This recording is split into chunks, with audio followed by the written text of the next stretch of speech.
A very good morning to everyone. So this is part 2 of question answer. Today we will do question number 5, 6, 7, 8 from 5 to 8. So question number 5 statement is given. Everyone seems to have gone mad. Who said these words and why? Answer is one of the relative working as a clerk in the bank of Seth Govindram said this statement. जो सेठ गोविंद राम के bank में उनके एक relative work कर रहे थे, उन्होंने ये बात कही एक पर्सन से जिसने इनको कॉल किया था. Okay, part B. According to you, what incident in the story reflected the madness of the town as its peak. Peak means high, means apex. के उन लोगों का ऐसी क्या हरकतें थी, क्या बात थी जिससे आप ये कह सकते हैं कि टाउन के लोग जो हैं उनका जो मैडनेस है वो पीक पर है. They all were believing a rumour. वो एक रूमर पे, एक अफवाह पे यकीन कर रहे थे. That the bank has been bankrupt, कि बैंक जो है बैंकरप्ट हो चुका है. And they were trying to withdrawal all their money abruptly. और फ़ौरन ही वो सब अपनी मनी विड्रॉ करना चाहते थे. रियल जो इन्फॉर्मेशन थी वो किसी के पास नहीं थी. उसके पीछे क्या फैक्ट है, इन्फॉर्मेशन करेक्ट है या नहीं है, ये किसी ने जानने की कोशिश नहीं की. और एक दूसरे की बातें सुनकर सब बस अपना पैसा बाहर निकालना चाहते थे. Question number 6.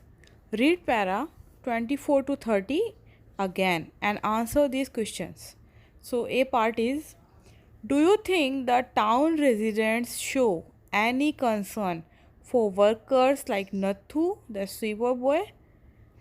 Nathu the sweeper boy, how do you say so? आपको ऐसा क्यों लगता है कि टाउन के जो लोग हैं उन्हें कुछ कंसर्न है, कुछ हमदर्दी है नथु जैसे स्वीपर बॉय के लिए या अदर एम्प्लॉयज़ के लिए?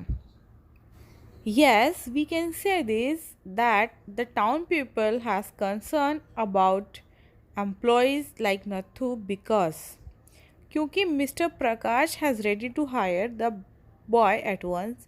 मिस्टर प्रकाश जब उसके बारे में सुनते हैं तो फ़ौरन कहते हैं कि ठीक है, मैं उसको हायर कर लूँगा, उसको बोलना मुझसे आके बात करे.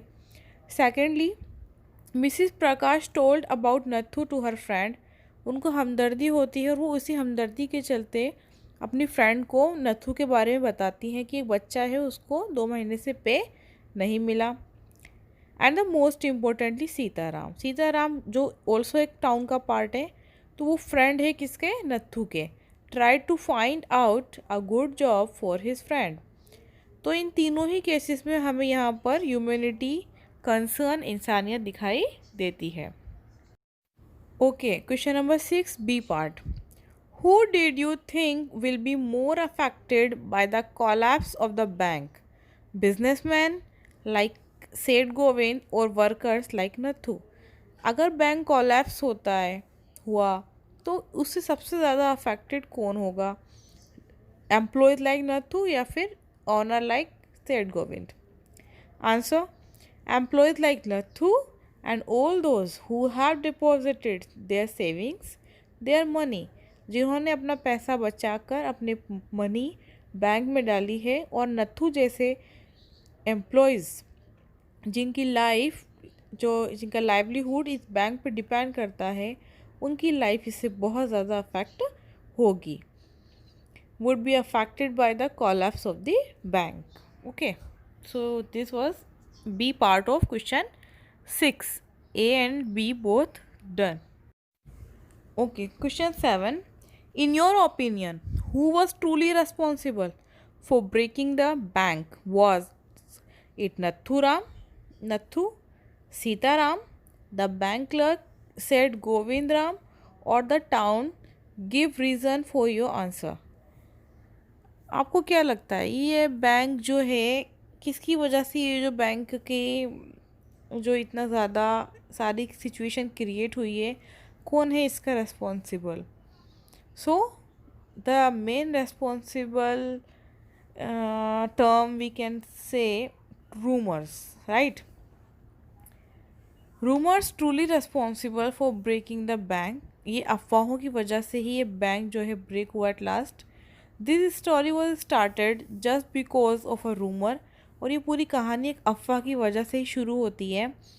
Van one person told a story to another, जब एक पर्सन दूसरे को कहानी सुनाता है, ही और शी एग्जेजरेटेड द सिचुएशन। तो जब भी कोई, इस पूरी स्टोरी में हमने नोट करा है शुरू से एंड तक, जब जब जिसने दूसरे को कुछ बात बताई है तो उसने उसमें थोड़ा बढ़ा चढ़ा दिया, अपनी मर्जी से उसको एग्जेजरेट कर दिया।